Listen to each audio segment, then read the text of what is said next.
Okay, we're back on the East Coast project, the mini bike motor. I got the valves locked in. The intake valve is the valve I got from Darren. The exhaust valve, I had to get a new one because the stem on the valve was too short. I was getting way too much valve lash. I had like 23 thousandths. The intake valve is actually too long at this point. It's sticking up a little bit. So is the exhaust valve. Okay. I'm both in there at this point. There's zero valve lash, and actually, if you look up in the port, you can see daylight coming up to the intake valve. So, and this thing's on the base circle right now. So what I'm going to do is I'm going to actually pop the valves out. Let's see if we can get this thing up there. Whoops. It's stuck to it. Probably a little bit of grease I used. I'm going to take the valves out and I'm going to actually tip the valves. That's when you take the bottom of the valve and you machine it. Okay, and we're going to machine it till we get our specification. Whoops. Let me get this back in there.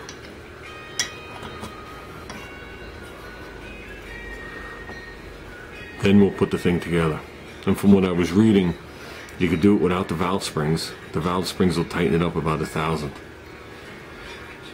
So possibly. So I'm gonna do that. But I want to see if there's a place I can prop you guys up. Hold on, let me see if I get a box.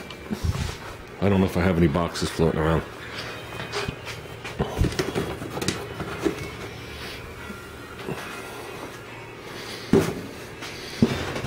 That'll definitely be too tall. Maybe this right here. Yeah, it's gonna be a little crooked, but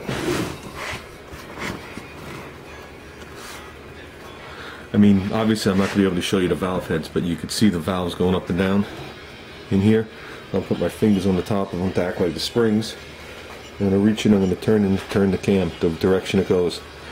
And the valve on your right hand side is the intake valve. Okay, so right now, we're at the bottom of the bore roughly, and I'm about to push out the exhaust. So you see the exhaust one going up. Okay, and as the exhaust is coming down, you start to see the intake open. And you can see how much they overlap. In reality, whoops, the intake's not going to fall back down. In reality, you're talking about that. And that's what they call the overlap. Okay, and then down. Now, the more aggressive you get, the more overlap you get. Plus the length of duration changes in the lift. But that overlap is what allows that header to work. Okay, because when you have both the valves open at the same time, and you have that header pulling or scavenging, it's actually pulling the charge, like I said before, into the intake, into the cylinder, and out the exhaust. Then the exhaust valve slams closed, and it's still flowing in. So that's the actual purpose of a header. And that's a lot of reasons why when you hear the cars and you hear people say, oh, it has a cam in it, that's why it's so lumpy. And it's an actual mixture problem, signal problem with the carburetor, a disturbance in the force, if you want to word it like that, and that's why it's so lumpy. And that's why as you accelerate, they smooth out. Because then all the timing aspects get correct and the head will start to work and blah, blah, blah, blah, blah, blah, blah. So with that, I'm going to turn it off. I'm going to go out there and get these valves ground down. Then we could attempt to get those double springs in. Joy. If I could just get these valve springs or these valves in today, I'll be happy. Okay, we got the intake and exhaust valve lapped in. I got my lash adjustment set. Well, I got one valve in, or one valve spring. However you want to word it. Couple of scratches here on the keeper for the retainer. Let me tell you, whew, the tool itself started to bend in the bore. I had to make a little shim here out of an Allen key because it would become unparalleled and the thing kept flying off and getting me.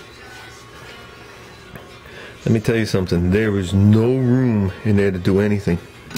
don't even think this one is sitting right yet. Okay, let's see if I can do this with one hand. I have the exhaust valve spring compressed.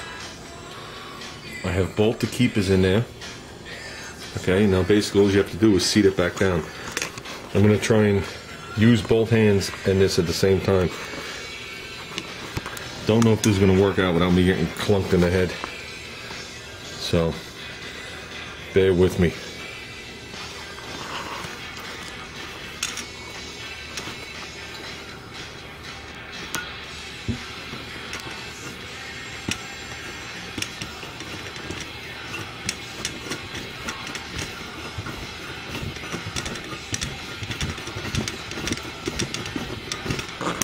Let me just make sure it's in there.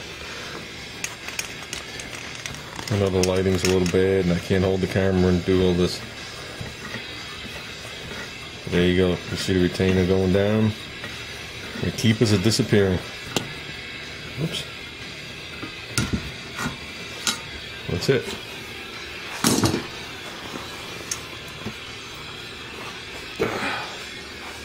Let me put this under the light. Since I don't have my drop light out. There they are. They're both in there.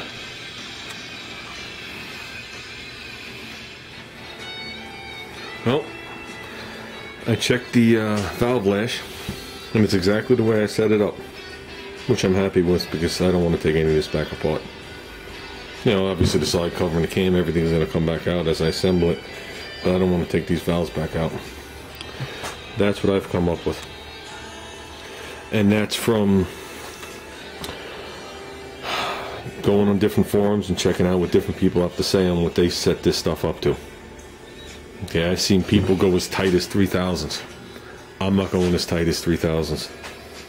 You got to remember, this mode is just for fun. We're not going out there to compete with this thing. I want the stuff to last.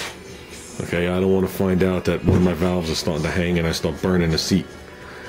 So, the general consensus was on the intake was anywhere from 3 to 7. Okay, and on the exhaust I've seen anywhere from 5 to 12. So this motor was set up at 7 and 7, so I kept the 7 on the intake and I went with 9 on the exhaust. Now obviously the wider the gap or the wider the valve lash, the more degrees the motor has to turn before it starts to open the valves. Okay, and the sooner the valve will close. Okay, because as it's still turning, it'll have to open up the gap too. But like I said, for what we're doing for this motor, it's not like we're tuning this for every little quarter of an eighth of a horsepower. I want reliability. And if you want to see something cool, you talk about use. Now I can get the table dirty. I'm done for today. Let me put this down for a second.